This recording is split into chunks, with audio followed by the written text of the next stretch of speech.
स्वजन बंधुओं, सादर बहनों, सादर जय जय सीताराम, जय गौ माता जय गोपाल। कथनी करनी में भेद, जहाँ धर्म नहीं पाखंड वहाँ रघुवर रीत सदा चली आई, प्राण जाहि पर वचन न जाई।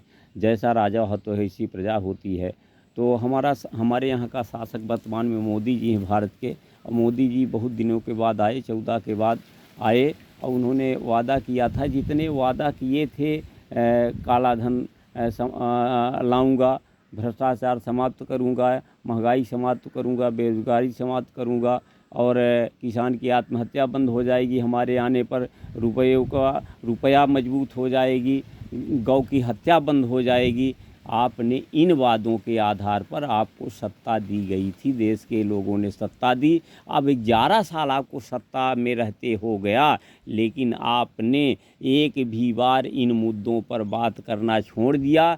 देश को बेवजह मुद्दों में उलझाकर, हिंदू मुस्लिम करके देश को लड़ाकर आपेन केंद्र प्रकार सत्ता में बने रहकर और देश को बर्बाद कर रहे हैं, देश को लुटवा रहे हैं। देश पूरी तरह से अडानी अंबानी चला रहे हैं देश में, देश को, और लोकतंत्र ख़त्म हो चुका है। आप आते ही चुनाव आयोग पर नियंत्रण कर लिया, सीबीआई ईडी जितनी कागजी संस्थाएं हो आपकी तोती हो गई हैं, आप तोता हो गई हैं। आप वो सिर्फ कागजी शेर हैं, कुछ नहीं है। और आप चुनाव जनमत के आधार पर नहीं जीत रहे हैं, आप तंत्र के आधार पर जीत रहे हैं। आप बनारस का चुनाव स्वयं तंत्र के आधार पर जीता। तो कुल मिला के आप पूरी तरह से असफल हैं। आप धारा 370 काश्मीर इसलिए समाप्त की कि अडानी अंबानी को वहाँ ज़मीन खरीदने को मिल जाए, जनता का हित नहीं किया, आतंकवाद समाप्त नहीं हुआ। और आप पहलगांव घटना के बाद सिंदूर